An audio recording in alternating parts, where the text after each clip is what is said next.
Je m'appelle Valentine Gardianet, je travaille aux ateliers Wonder à Bobigny. Je fais de l'installation et du dessin et j'ai été diplômée de la Villa Arson à Nice.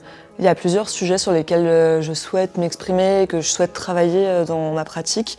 Tout d'abord, il y a tout ce qui est lié au récit de soi, l'intimité, comment on existe en tant que personne dans un certain lieu limité. Ça va de l'appartement à la maison, en passant par des endroits aussi qui supportent la norme comme la famille ou le collectif. J'essaye aussi de revaloriser l'humour dans mon travail et dans ma pratique parce que c'est souvent une forme qui a été dans le champ de l'art contemporain et dans les références qu'on a pu me donner, été portée par des hommes.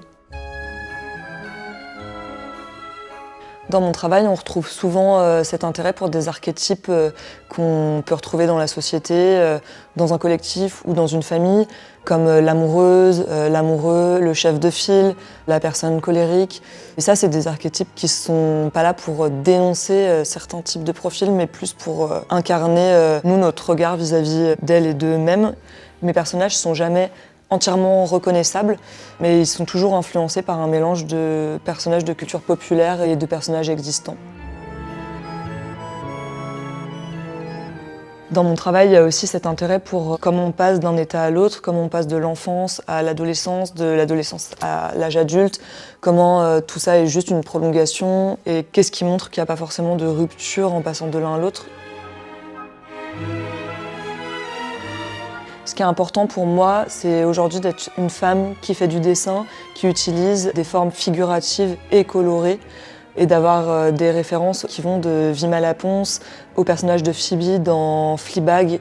Ça, c'est aussi des archétypes et des personnages de femmes écrits par des femmes.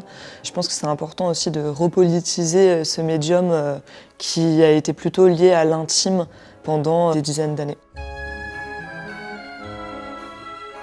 Le matériel que j'utilise le plus, c'est vraiment les crayons de couleur. Tout part du dessin, c'est ma pratique première. Ces dessins-là viennent se transformer et je viens les réimprimer, les réagencer, les redéformer pour qu'ils prennent de l'ampleur en volume. Pour tout ce qui est construction, je travaille vraiment avec tout ce qu'on peut retrouver dans l'univers plutôt de la construction rapide, dans le carnaval ou dans le cabaret ou dans la manifestation. Donc du bois, des tasseaux, du grillage à poules, du plâtre, de la peinture acrylique, toujours. Vraiment des choses qui sont assez réalisables rapidement. Après, je travaille aussi en métal plus récemment parce que ça m'a donné l'occasion de fabriquer des sculptures qui sont plus monumentales, plus grandes et qui peuvent aussi accueillir du public, dans lesquelles on peut rentrer, sur lesquelles on peut s'asseoir. Et ça, c'est des choses aussi qui vont pérenniser ma pratique parce que c'est des matériaux que je vais pouvoir réutiliser et retrouver dans d'autres installs et qui ne vont pas s'abîmer en étant stockés. Et c'est aussi une réalité de l'artiste de pouvoir réutiliser ces médiums. L'exposition, elle s'intitule It Takes a Village et ça fait référence à l'expression It takes a village to raise a child. Elle fait écho au fait qu'il faille tout un village pour se lier d'amitié, trouver l'amour, construire quelque chose.